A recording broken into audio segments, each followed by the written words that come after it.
అతను నేను విమర్శించట్లా.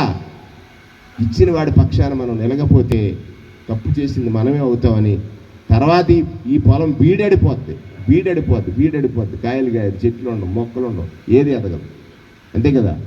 చౌడును కూడా గొప్పగా మార్చేసి పెద్ద అందమైన భవనం కడుతున్నాడు చంద్రశేఖర్ రెడ్డి గారు ఇక్కడ. అంతే కదా. ఈ స్థలంలో ఆలోచించండి. ఇటువంటి ఆలోచన మనం రేకెత్తించాలి, ఆలోచన మనం కలిగించాలి.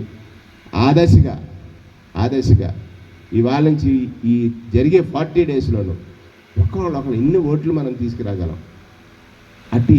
ఎన్ని ఓట్లు అంటే చెప్పాలి మన వాళ్ళకి. మనం అంతా ఇంకా వికసించలేదు, జీవంగానే ఉండిపోయాం. ఎవడు కొట్టుకుంటే ఆడిది లాభం. ఆయాలు వచ్చి 2000 టప్పని కొట్టాడు అనుకోండి, ఆమ్లెట్ అయిపోతూ ఉంటున్నాం. కానీ పిల్లలుగా మారితేనే కదా, పొదిగే తల్లి దగ్గర పిల్లలుగా మారితేనే మనం ఎగురుతాం.